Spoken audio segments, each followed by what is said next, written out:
What's up guys, it's Project, and we just got the patch for the newest DLC for Nioh, patch 1.18 that added interesting things that should bring some new life into the experience of the game, at least briefly.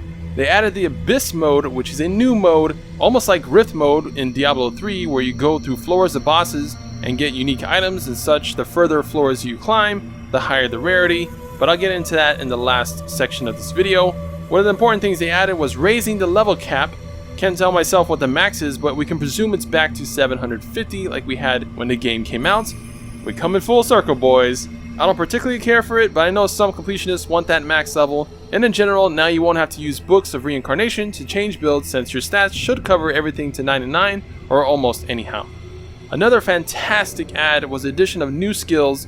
We did not get a new weapon. That is confirmed, but at least we have new skills for all the other weapons. Tonfa's got the most skills at 3, while Sword got the least and everything else got 2 skills. Some of them look pretty cool. It's going to take a bit to test them all on what's good and what's not. A lot of charge moves which probably won't be able to use in Living Weapon, but the non-charge ones should, since most of them are not stand specific. And then Kusa, of course, probably got the craziest skill, some kind of Dragon Renegade or something like that. But finally, we got some new fun for the older weapons, and maybe now Tonfa or Adachi would be better without Living Weapon. Ninja got nothing as of now, but Magic got a few new things. The most notable is a skill that cures or prevents status effects momentarily. That's a really nice one.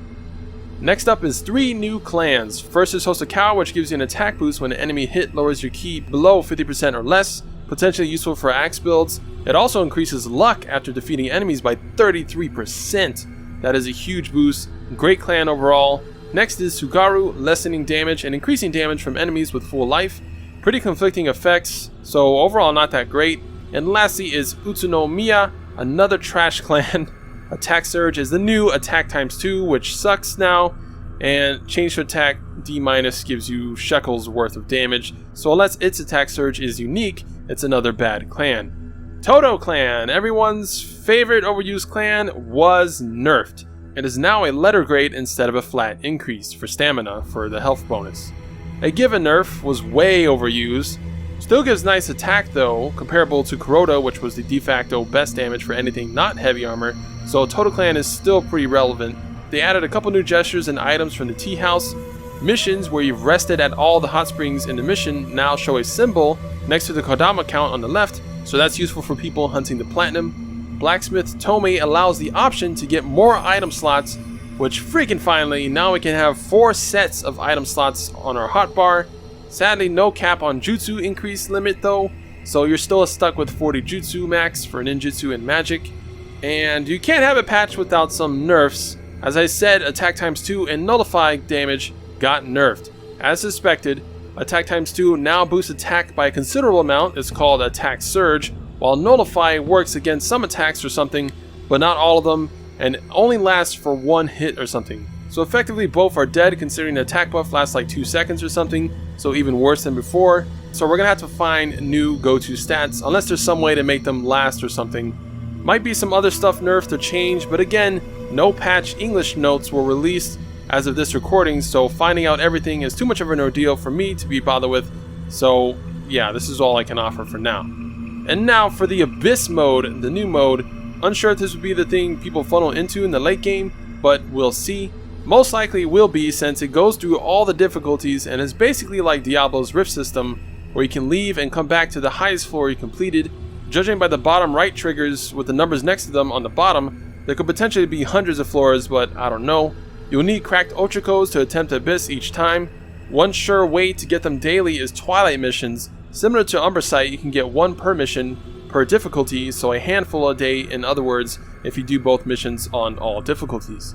While in the Abyss, you're afflicted with a curse of sorts, various status effects when you start out that you can later get rid of by finding and aiding White Kodama if you choose to.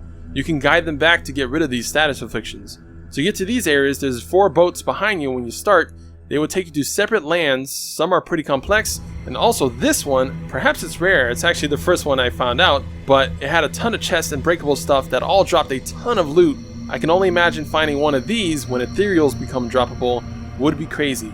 Pressing the touchpad brings up the effects. There are some nasty ones that'll probably get worse the higher you go, so it will sometimes be worth it doing these planes and finding the White Kodama to get rid of these effects, even though they take more time. At floor 20 I fought Akatsu, and she had an effect that locked my entire hotbars. I couldn't use any skills or items or heal, nor change the hotbar sets, so some stupid shit mods like that will make things aggravating. Your elixirs are replaced with blue salves. You start out with 3, I assume you will need a surplus to refill them, meaning if you use all 3, then that's it for your floor. You can get more by going to the plains and stuff and beating those guys. But the main objective for the Abyss is to defeat the main boss of that floor. You obtain special defiled items along the way, or so far I found, droplets. You can apply these droplets to specific gear you choose, and that's an important keyword, specific equipment to make them defiled. The higher you go up, the better these will become once you exit the Abyss mode. But you cannot see what they are till you have exited. Presumably this would be the main endgame farm to do, potentially inhibiting better stats or effects than ethereals once you reach those upper echelons. Otherwise, why bother getting random stuff you can't see till you leave? Considering there is potentially hundreds of floors, or however many they are, it's likely they'll be the most powerful gear, but the RNG and grind are creeping their ugly heads once again, but I'll wait and see before complaining. It's still pretty cool though. Once inside in Abyss, you can use white Ochoko cups to summon co-op guys.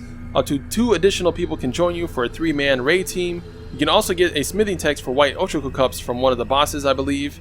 Now, if you die without your spirit, you're kicked out of the Abyss, and you also lose all your Amrita and defiled items you have on you, so it's a pretty harsh punishment, so you have to choose your battles wisely. And also making items you have on you defiled by using the droplets at the main shrine, it does cost Amrita to actually do that, so you're going to have to carry Amrita with you if you want to defile some items, so it'll get riskier at later stages. You also can't call back your spirits, so it seems to be decently challenging. There is a rare item called Bell of Invocation that will retrieve your stuff back though, so it'll be handy to have some of those. When you first start, it starts off low tier, but progressively gets harder. At the moment, I don't know the threshold, but I assume it's like every 5 or 10 floors, maybe, until you get to the next difficulty tier. Pretty cool mode though. I love boss rushes, and this seems to be pretty much that. I got to floor 21 and then I dipped out. The setup I'm using for the DLC is not really intended to be for Way of the Wise, and you start facing Way of the Wise level stuff around floor 20 upwards. Considering they've shown this off primarily as a co-op thing, you very may well need a team of people to handle higher floors. Like I can't imagine a floor 100 boss, if that exists. That'd be crazy.